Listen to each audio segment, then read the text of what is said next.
Hey, welcome back to English in Fluency. I'm Alex, and I am so glad you decided to spend some time with me today. Honestly, before we even get into the lesson, I just want to take a second to say something. If you've ever been listening to a conversation in English and felt that strange, frustrating feeling where you understand every individual word, but still can't quite follow what's being said, then I really want you to know, you are not alone.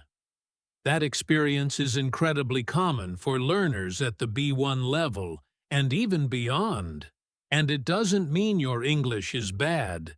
It means there's a specific skill you haven't fully built yet. And the great news is that's exactly what we're going to work on right now, together. So what's the big skill? What's the missing piece?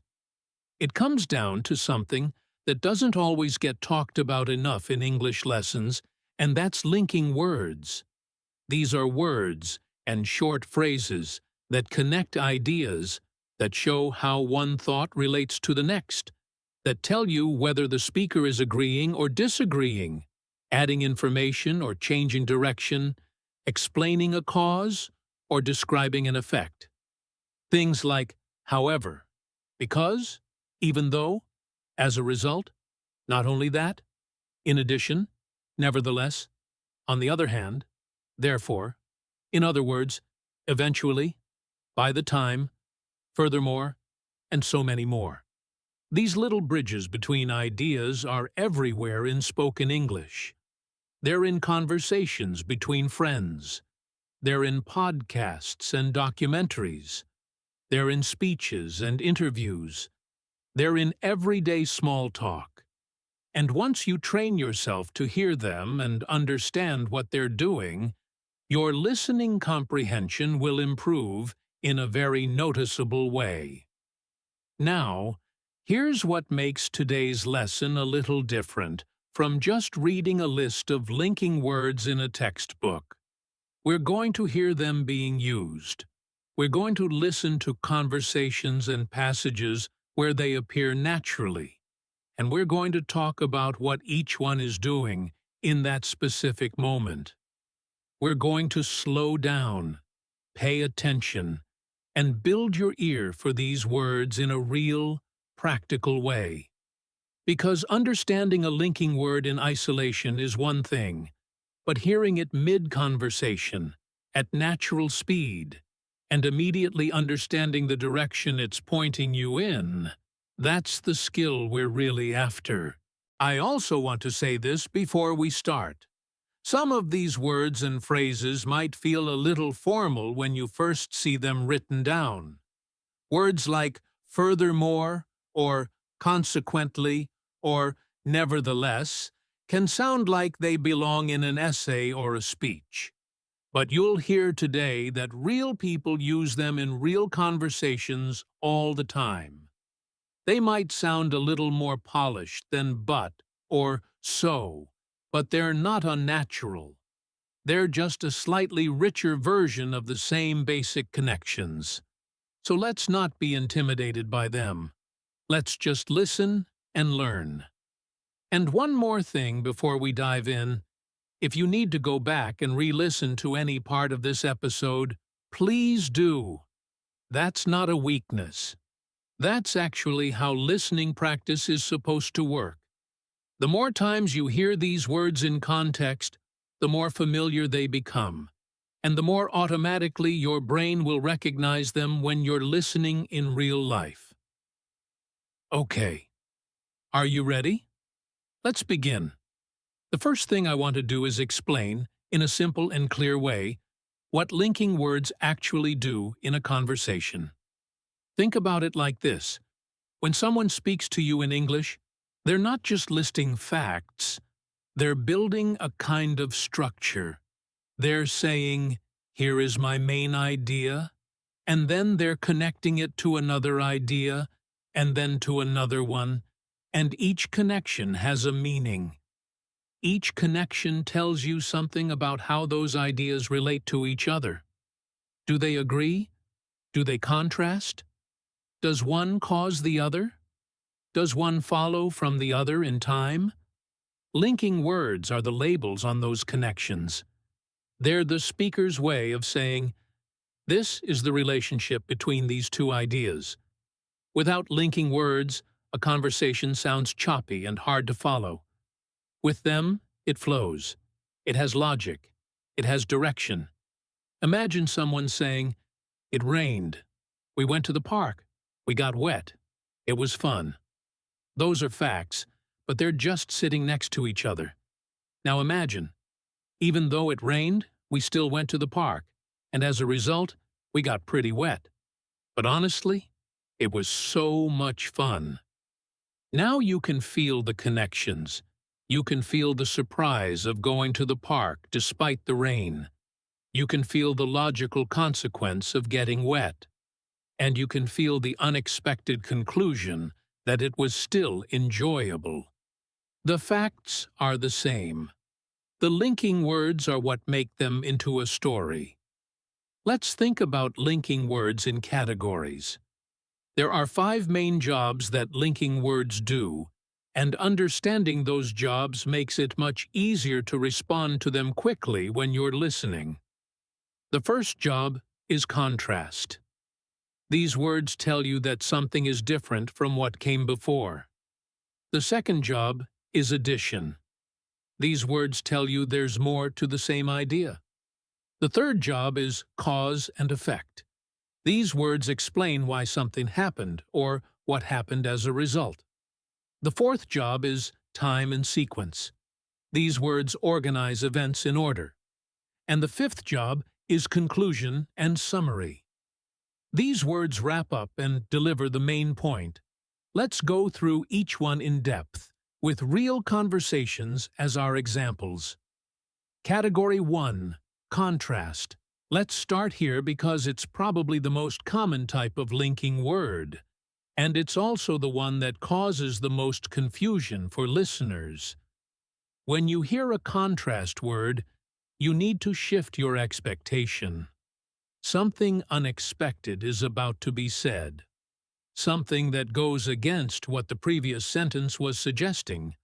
The main contrast words in English are but, however, although, even though, while, whereas, on the other hand, nevertheless, despite this, yet, and, in spite of. Each of these has a slightly different flavor, but they all do the same essential job.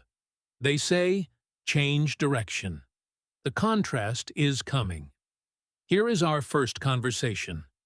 2 friends named Priya and Damien have just watched a film together, and they're giving each other their reactions. Listen for the contrast words and think about what direction each one is pointing. Priya told Damien she absolutely loved the film. She said the photography was stunning, like genuinely the most beautiful cinematography she'd seen in years. She told him she was so glad he'd recommended it. Damien said he was really happy she enjoyed it, and he agreed the photography was incredible. He paused, though, and said he had to be honest. He said for him personally, the experience was a bit mixed. He told her the visual side was outstanding, but the story itself lost him about halfway through. He said it felt like the director was so focused on creating beautiful images that the actual narrative got left behind. Priya said she could kind of see that, although she had a slightly different take. She told him for her. The emotion she felt while watching it made up for the fact that the story wasn't always clear. She said even though there were moments where she didn't fully understand what was happening plot-wise, she was still completely moved by it. Damien said that was fair, and he respected that completely. He said different people got different things from films, and he supposed that was what made talking about them interesting. He added that despite his mixed feelings about the story, he was still glad the film existed. He said it was the kind of thing that made you think, even if it didn't always make sense. Right. Let's go through the contrast words one by one. First, Damien uses the word but very naturally when he says the visual side was outstanding, but the story lost him. That's a simple, clean contrast. Two things that are both true, but that pull in different directions. Then Priya uses although before she gives her own take. Although here introduces a slight surprise. You might expect her to simply agree with Damien. Instead, she offers an alternative view. The although tells you that what she's about to say is going to be a different angle. Then she uses even though to introduce a really important contrast in her experience of the film. She says, even though there were moments she didn't fully understand what was happening, she was still moved by it. That even though is doing a lot of work. It's acknowledging something that should logically prevent enjoyment, the confusion, and then saying, but that didn't stop the emotional experience. The idea that wins in the sentence is the one after even though. It's the main point. The contrast is real, but the main point overrides it. And then, at the end, Damien uses despite, specifically, despite his mixed feelings. Despite is similar to even though, but it's usually followed by a noun phrase rather than a full clause. Despite the rain, rather than even though it rained. It introduces the thing that seems like it should prevent the outcome, and then says, but the outcome happened anyway. So, despite his mixed feelings, he was still glad the film existed. The mixed feelings don't stop the gratitude. That's the feeling of despite. Let's stay with contrast words for one more moment, because there's an important distinction between a few of them that's worth noticing. The words although and even though are very similar. They both introduce a contrast clause, but although tends to feel a little more balanced. It gives roughly equal weight to both sides. Even though often emphasizes the contrast more strongly. It has a sense of, I really mean this, in spite of what you just heard. And then there's however, which is usually used between two separate sentences. You say your main point, you stop, and then you say however at the beginning of the next sentence to signal that a contrast is coming. However is a bit more formal than but it's very natural in spoken English, especially in explanations and opinions. Let's move into category 2, which is addition. Adding words tell you that more information is coming, that the speaker isn't finished making their point, that there's another piece of evidence, or another reason, or another example on the way. The key addition linking words are and, also, in addition, furthermore, not only that, what's more, on top of that, besides, and not to mention. These words build momentum in a conversation. When you hear them, you should lean in, because more is coming. The picture is getting bigger. Here is our second conversation. Samir and Lena are colleagues having a lunch break discussion. Their company is considering a 4-day working week, and Samir is making the case for why it's a good idea. Samir told Lena he'd been reading up on the 4-day working week idea, and he was now fully convinced it was the right move for their company. Lena said she was open to the idea in principle, but she had a few questions. She asked if the evidence was really there. Samir said it absolutely was. He told her study after study had shown that employees who worked 4 days were actually more productive than those who worked 5. Lena raised her eyebrows and asked how that was possible. Samir said it came down to focus. He explained that when you have a shorter week, you tend to prioritize more carefully. In addition, people brought more energy to their work because they weren't burned out by Friday. Lena said that made sense, she supposed. Samir told her there was more. He said, what's more, the studies consistently showed lower rates of absenteeism and sick leave in companies that had adopted the model. Not only that, but employee retention improved dramatically, which meant companies were spending far less on recruiting and training new people. Lena said she hadn't thought about the recruitment cost angle. Samir said most people didn't at first. He told her on top of that, there was evidence suggesting that customers actually received better service when employees were well-rested and motivated. Lena said she had to admit he was making a pretty compelling case. He said he wasn't even done, and he mentioned, not to mention the environmental benefits of fewer commutes every week. Now, let's look at what Samir is doing with those addition words. He's stacking evidence, layer by layer, building an argument that gets stronger with every sentence. After his first main point about productivity, he says, in addition, to bring in the focus and energy point.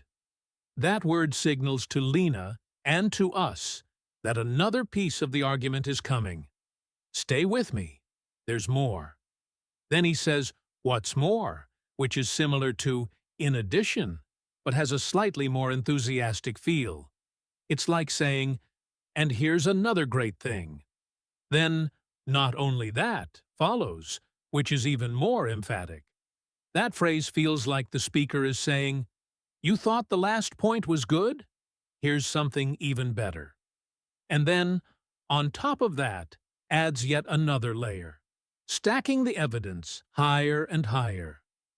And he finishes with, not to mention, which is often used for the final point in a list, a point that the speaker is implying almost shouldn't even need to be said, because there are already so many other reasons.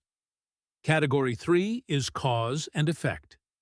These are the linking words that explain the logic between events. They answer the question why or what happened next as a result. The key cause and effect words are because, so, therefore, as a result, consequently, since, due to, that's why, for this reason, which means that, and which led to.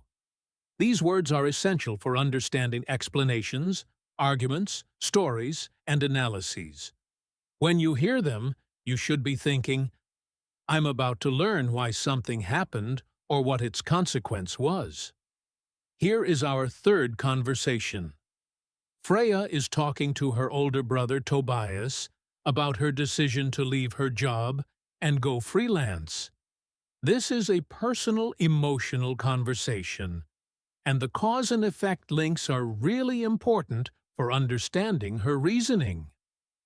Tobias asked Freya over the phone how she was doing. She said honestly she was feeling better than she had in a long time, which probably surprised him. He said it did a little. Since the last time they'd talked, she'd seemed pretty stressed.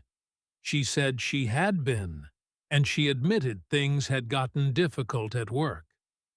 She told him the company had brought in a new director about 4 months ago, and since then, the whole culture of the place had shifted. She said it had become much more competitive and much less collaborative, and because of that, she'd started to dread going in every morning. Tobias said he was sorry to hear that. He asked why she hadn't said anything earlier. She told him she'd been hoping it would pass. She said she kept telling herself that new management always caused some disruption, but that things would settle down. However, after about 2 months with no improvement, she started to realize that waiting wasn't going to fix it. As a result, she began quietly doing some research into freelancing. She said she'd actually been considering it for a while before all this, so the direction was already in her mind. She told him she'd started saving more aggressively about 3 months ago because she wanted to have a financial cushion before she made any moves. Due to that preparation, when she finally did make the decision to leave, she actually felt ready rather than panicked. Tobias said that was a very mature way to handle it. He asked if she had any work lined up. She told him she did, actually. She said she'd reached out to a few former clients from a previous job, and 2 of them had responded positively, which meant she wasn't starting from zero.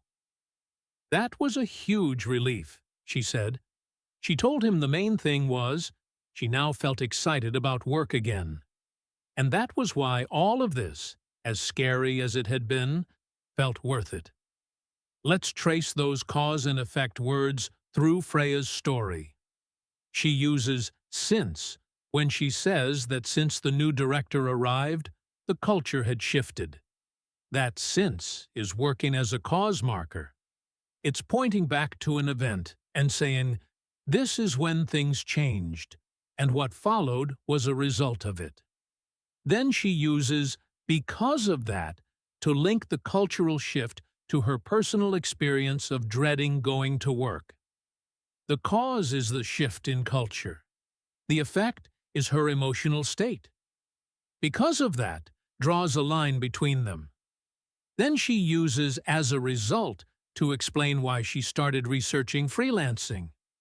Everything before as a result was the build-up, the as a result signals. And here is what that build-up led to. Then she uses because in a very direct way to explain her savings decision. The reason she saved more aggressively was that she wanted a financial cushion. Then she uses due to, which is slightly more formal than because of, but means the same thing.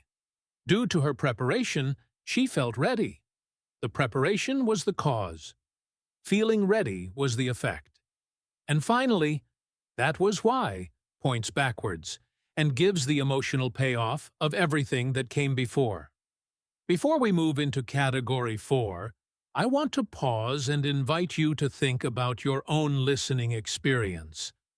When you listen to English, which of these 3 categories do you find the most challenging? Is it the contrast words, the unexpected turns? Is it the addition words, keeping track of accumulating information? Or is it the cause and effect words, following the logic of why things happen? There's no wrong answer. Different learners find different things difficult, and it often has to do with the particular patterns in your own language. Just think about where you tend to lose the thread and focus a little extra attention there as we continue. Category 4 is time and sequence. These linking words organize events in chronological order, or show the relationship between 2 events in time. They're especially important when someone is telling a story, giving instructions, or explaining a process. The key time and sequence words are first, then, next, after that, before, once, as soon as, by the time, eventually, finally, in the end, meanwhile, at first, and afterwards. These words help you build a mental timeline while you're listening. They tell you what happened and in what order. Here's our 4th conversation. 2 friends, Gemma and Riku, are catching up at a coffee shop. Gemma has just returned from a solo trip to a city she'd never visited before, and she's describing how the trip unfolded. Riku asked Gemma how the trip had gone. She laughed and said it was an adventure, that was for sure. She told him it was amazing in the end, But honestly, the first day was a bit of a disaster. He asked what had happened. She said, well, first, her train was delayed by nearly an hour, so she arrived in the city later than she'd planned. Then, once she finally got there and found the subway, she went the wrong direction and ended up on the complete opposite side of the city from her hostel. Riku said, "Oh no." Gemma laughed and said, "Yes, exactly." She said by the time she figured out her mistake and got back on the right track, she'd already been traveling for almost 8 hours, and she was exhausted. But it got worse. She told him she eventually found the hostel, checked in, went to her room, and then discovered she'd left her wallet on the subway. Riku said that was terrible. Gemma said she stood there in complete disbelief for a solid minute. She told him at first she just convinced herself she must have put it somewhere else, and it would turn up. But after she'd unpacked everything and checked every single pocket twice, she had to accept that it was gone. She said as soon as she accepted that, she went to the hostel reception to ask for help, and the staff there were absolutely brilliant. They helped her cancel her cards and even lent her some cash for dinner. She said afterwards, sitting in this tiny little restaurant with a bowl of pasta, she'd started to feel better. Eventually, by day 2, she was in love with the city. She told him next time she was going back with a better plan and a money belt. Let's look at how those time words structure Gemma's story. She starts with first, which introduces the initial event in the sequence. Then she uses once to connect 2 events. Once tells you that the second thing happened immediately after or at the same time as the first. It's a conditional time word. Then she uses by the time, which carries the feeling of time having passed, perhaps more time than expected, and then arriving at a certain point.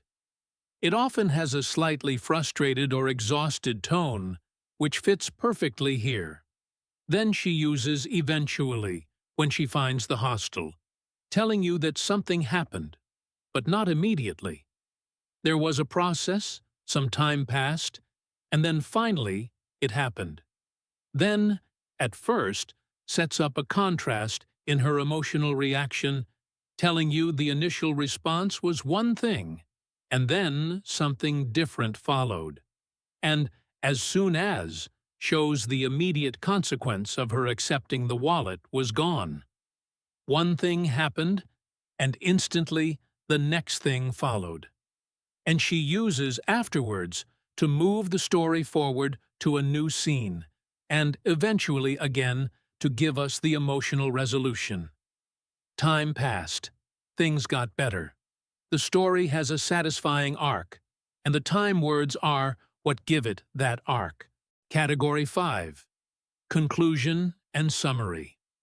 These link-in words tell you that the speaker is bringing things together, making a final point, or restating the essence of everything they've said.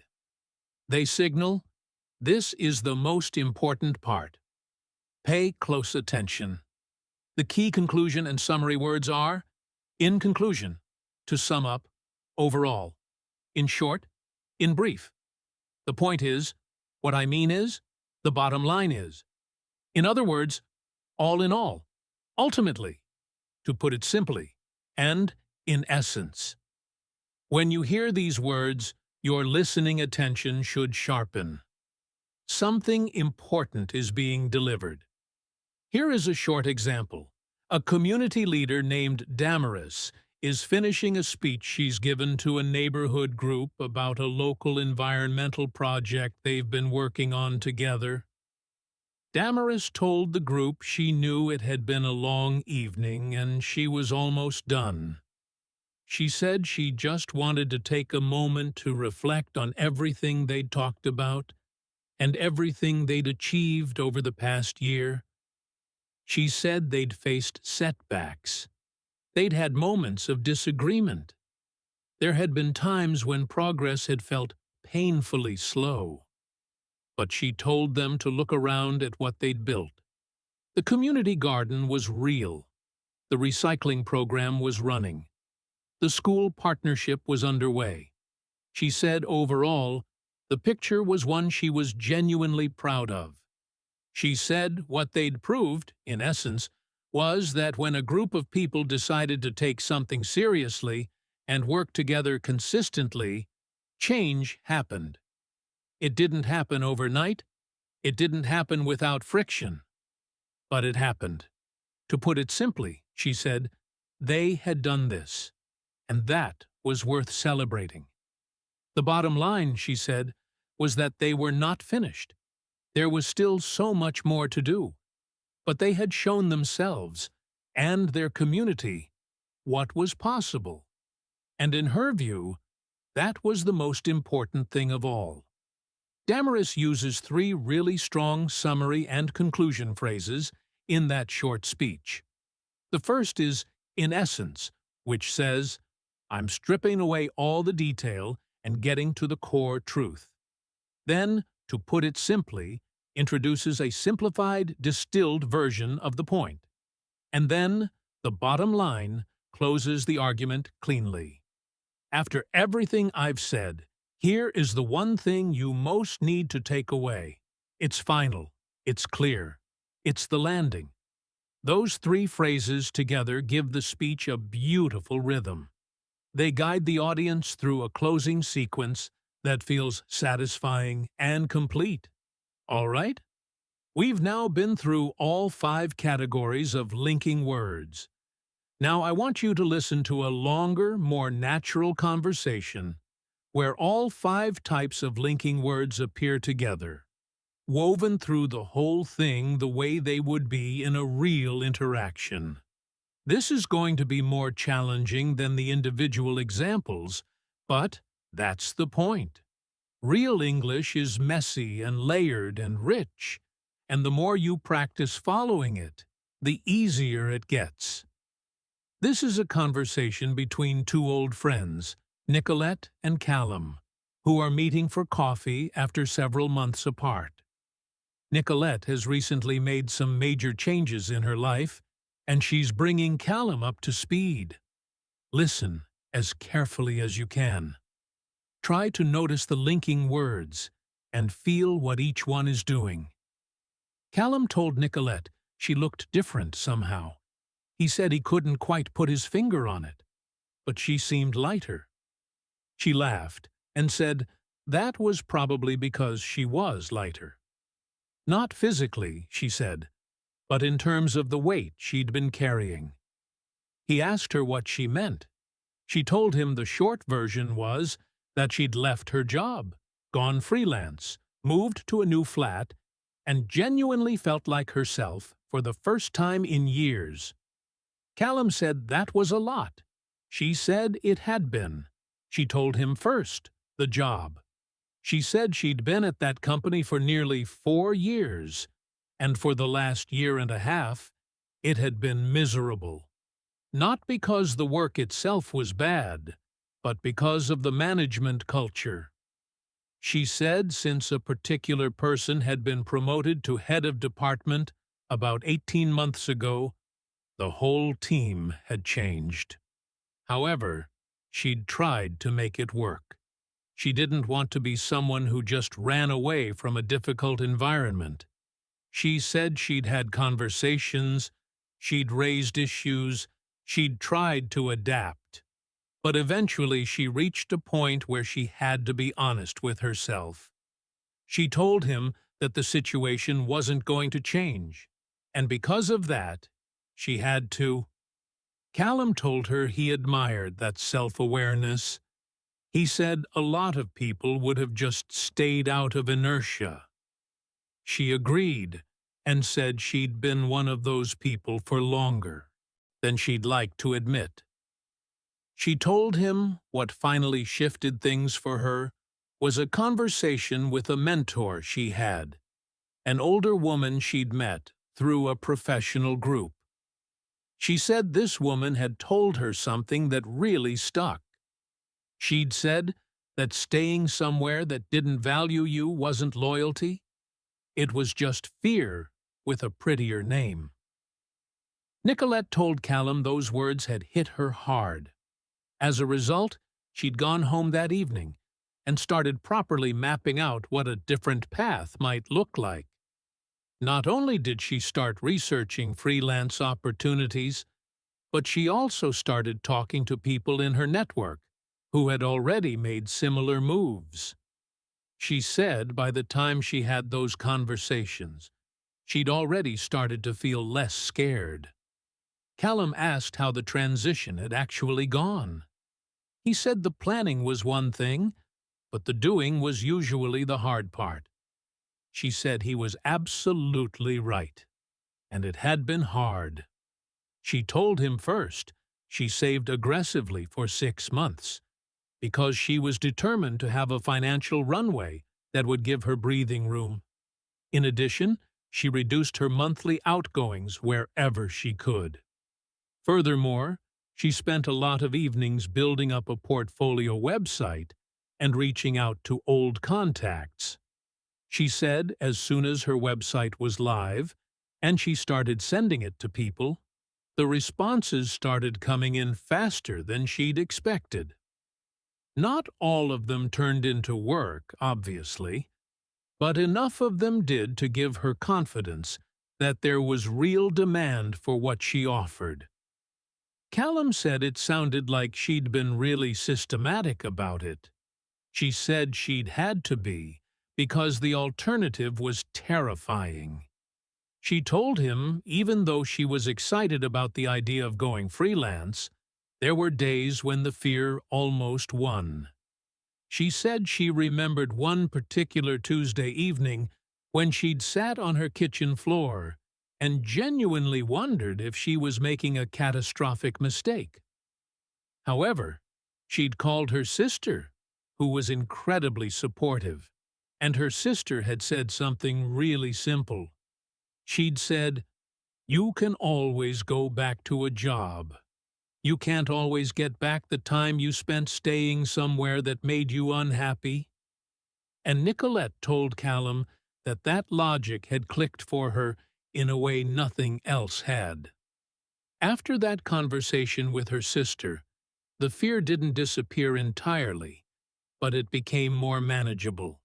She said once you find a way to understand your fear rather than just feeling it, you can start working around it. Callum told her this was making him think about his own situation. He said he wasn't unhappy exactly, but he felt like he was in a kind of professional holding pattern. He said he was doing work that was fine, but that didn't challenge him anymore, and he wasn't sure what to do about that. Nicolette said that was such a common feeling, and such a hard one to name. She said in her experience, that sense of fine but not great could be even more paralyzing than outright unhappiness, because at least if things were genuinely bad, you had a clear reason to act. But fine made you feel like you didn't have the right to want more. She said, on the other hand, fine was also a really useful signal, if you listened to it. She told him that feeling meant his potential was not being used, and that was worth paying attention to. But the worst thing, she said, was to stay in fine and convince yourself that nothing could change. Callum said she was making it sound very straightforward. She said she knew it didn't feel that way from the inside. She told him she wasn't trying to minimize how complicated it was. Due to her own experience, she knew that these decisions were never as simple as someone on the outside made them look. In addition, everyone's circumstances were different. She didn't have dependents to support. She didn't have a mortgage. She was aware that those things changed the calculation significantly. However, she said, The fundamental question was the same for everyone. Were you moving toward something, or were you standing still? Because standing still, in the long run, had its own costs. Ultimately, she told him, he was the only one who could decide what felt right. But she encouraged him to at least start asking the questions. Because, she said, the asking was how the answers started to come. She said the bottom line was, they both deserved to be doing work that meant something to them. And in other words, it wasn't selfish to want more. It was human. That was a rich, full conversation, and it contained an enormous number of linking words working together. Let's take a few moments to trace some of the most important ones. At the beginning, Nicolette uses since as a cause marker. Since a particular person had been promoted, the team had changed. Then she uses however to show she didn't simply give up, she tried to make it work. That however is doing important emotional work too. It shows that she's not someone who runs away easily. Then, because of that, connects her decision to leave to the unchanging situation at work. Then, as a result, connects her mentor's words to the action she took that same evening. Then, not only introduces a double addition, she started researching and she started talking to people. Then, by the time, shows the timing of her emotional change. Then, in addition and furthermore, build a systematic picture of her preparation. Then, as soon as, shows the immediacy of the response. Then, even though, introduces emotional complexity. Then, however, introduces the turning point. Then, after that, shows the consequence. And once shows another conditional moment of change. Then, on the other hand, presents a flip side. Then, due to, in addition, however, ultimately, the bottom line. And, in other words, all bring the conversation home. All 5 categories woven together into one flowing, emotionally rich exchange. Let me add something here that I think is really worth knowing, because it comes up a lot, and I don't want to skip over it. Some linking words can completely change their meaning depending on where they appear in a sentence, and if you don't realize that, you can misunderstand the whole idea. Take the word while, for example. Most people learn while as a time word, meaning at the same time as. And that's completely correct. She listened to music while she cooked dinner. That's a time relationship. 2 things happening simultaneously. But while can also be used as a contrast word. While I appreciate your suggestion, I'm not sure it will work in this context. In that sentence, while means something closer to although or even though. It's showing a contrast, not a time relationship. These double-use words can really trip up listeners who are expecting one meaning and get the other. The key is to pay attention to the full context of the sentence. If 2 events are clearly happening at the same moment, while is time. If 2 ideas or opinions are being contrasted, while is contrast. Once you know to look for this, it becomes much easier to figure out. Another word that does this double job is since. We talked about since as a cause and effect word. Like since the new director arrived, things have changed. But since can also be a pure time word, meaning from a particular point in the past until now. For example, I haven't seen her since last summer. That's time, not cause. I've been nervous since I heard the news. That could actually be both, a time relationship and a causal one. The nervousness began because of the news, and it's been continuing since that moment. These overlapping uses are a wonderful example of how rich and layered English is. but they can also create confusion for listeners. Just remember, in most spoken conversations, the context makes it clear which meaning is intended.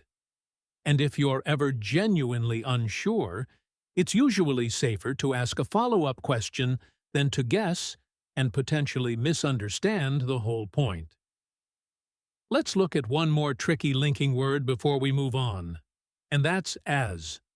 The word as in English does so many different jobs that it can feel almost unfair. It can show time, meaning at the same moment that. As she walked in, everyone looked up. It can show cause, meaning because. As it was getting late, they decided to leave. It can show manner, meaning in the way that. Do it as I showed you. And it can show comparison, in structures like as tall as or as quickly as possible. In fast, natural speech, as flies by very quickly, and you need to be listening carefully to understand which job it's doing. The good news is that once you become more confident with English in general, your brain starts making these distinctions automatically. The meaning becomes clear from the surrounding context. I want to share a really practical tip with you now, one that a lot of successful language learners use, and that I think could make a big difference for your own practice. It's called linking word mapping. The idea is simple. When you listen to a piece of English, whether it's a podcast episode, a YouTube video, a radio program, or anything else, you take a piece of paper, and every time you hear a linking word, you write it down and put a small symbol next to it that represents what kind of word it is. You can use C for contrast, A for addition, CE for cause and effect, T for time, and S for summary. You don't need to do this forever. Even just doing it for a few weeks can dramatically improve your awareness of how these words function in real language. After a while, your brain starts doing the mapping automatically, without the paper. And then one day you realize you're following English conversations much more easily. Not because you tried harder, but because your ear was trained. Another technique is to pause a piece of audio every time you hear a linking word you recognize. And before you press play again, predict what type of information is coming next. If you heard, however, what do you expect? A contrast. Something different from what just came before. If you heard, as a result, what do you expect? A consequence. The outcome of something that was just described. If you heard, in addition, what do you expect? More information. Another layer being added to the same point. Making those micro-predictions and then checking them against what actually comes next is incredibly powerful for training your brain to process linking words in real time. It works a lot like how skilled readers read slightly ahead of the word they're currently on. The brain is always anticipating the direction of meaning. This technique helps you build that anticipation skill in listening. I also want to address something that learners sometimes tell me, which is, "But Alex, I understand these words individually." My problem is that in fast speech, I can't even hear them clearly, let alone understand what they're doing. And to that, I want to say, you are completely right that linking words often get reduced in fast natural speech. Words like because can sound like cause. Words like although can sound like though. Words like as a result can get swallowed a little so you barely hear the as. That's completely normal. In fact, it's one of the key features of what linguists call connected speech, which is the way sounds change and blend together when people talk at natural speed. The way to get better at hearing reduced forms is, again, exposure and repetition. The more you hear natural, fast English, the more your ear adjusts to the sound patterns. At first, you'll miss a lot. That's expected. But over time, your brain starts filling in the gaps. It starts predicting what the reduced sound probably is based on the context around it. You're not just learning words, you're training a whole system of pattern recognition. And linking words are a crucial part of that system. There's one more thing I want to say about linking words in spoken English that I think often gets overlooked, and it has to do with emotion and tone. When a speaker uses a particular linking word, they're not just making a logical connection between ideas. They're also revealing something about how they feel about those ideas. Think about the difference between these two sentences. It was a difficult year, but we got through it. And it was a difficult year.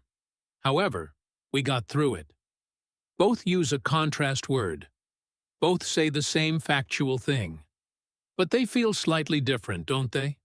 The but version feels a little warmer, a little more personal, a little more relieved. The however version feels a little more measured, a little more formal, perhaps a little more deliberate.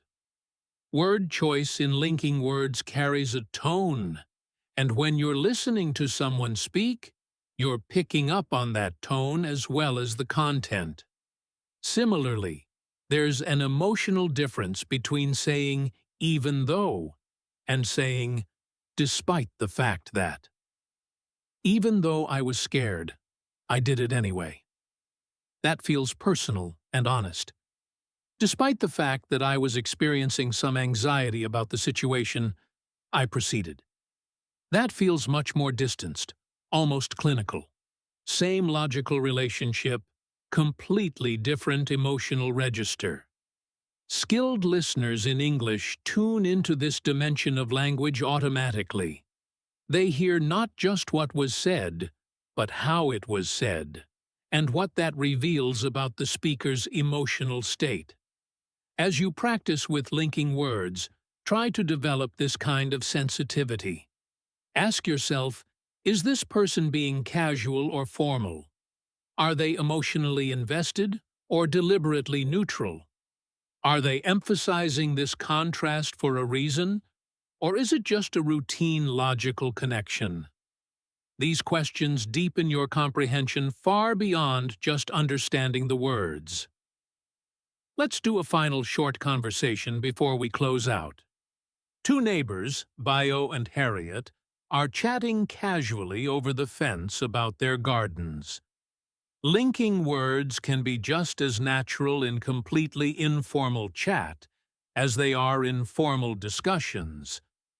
Let's hear that. Harriet called over to Bio one morning and said his vegetable patch was looking incredible. She asked how he managed to grow things so well, because she'd tried several times and always ended up with something that looked more dead than alive. Bio laughed and said he'd had plenty of disasters too, especially at first. He said the main thing he'd learned, because of a lot of painful trial and error, was that consistency was everything. He told her he watered everything every morning, because that was the coolest part of the day, and the water didn't evaporate before the plants could absorb it. In addition, he spent about 10 minutes every evening just checking on things because catching a problem early made such a difference. Harriet said she suspected her problem was overwatering. Bayo said overwatering was really common, especially with people who cared a lot, which was actually a bit ironic. He told her even though your instinct was to give the plants as much water as possible, too much water prevented the roots from getting oxygen, and as a result, the plant actually struggled more than if you'd watered less. Harriet said that explained a lot of what had gone wrong with her tomatoes.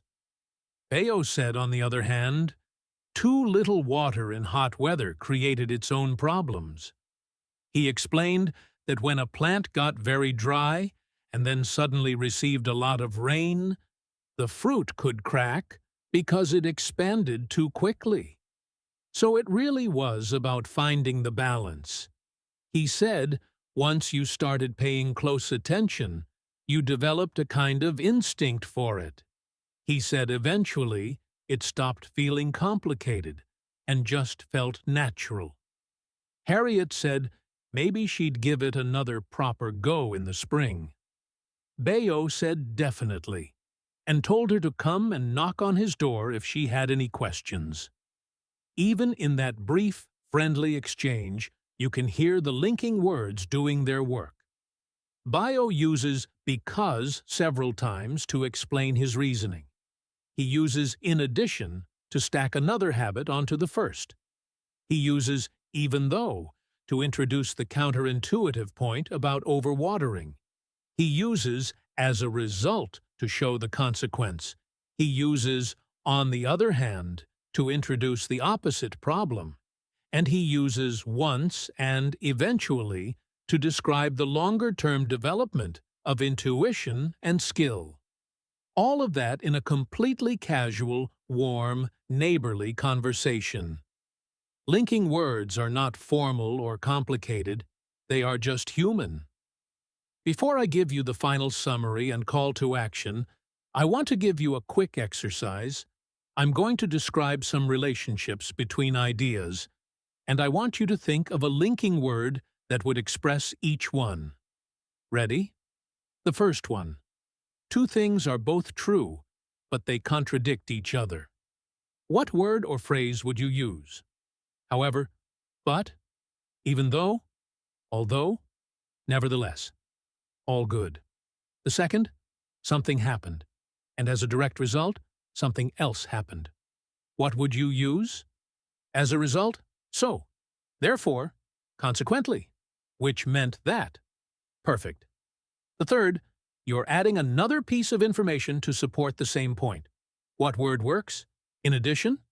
Furthermore, not only that, what's more, on top of that. Great. The fourth, you're about to describe the second event in a sequence. Then, after that, next, once, afterwards. And the fifth, you're about to deliver the most important point at the end of your explanation.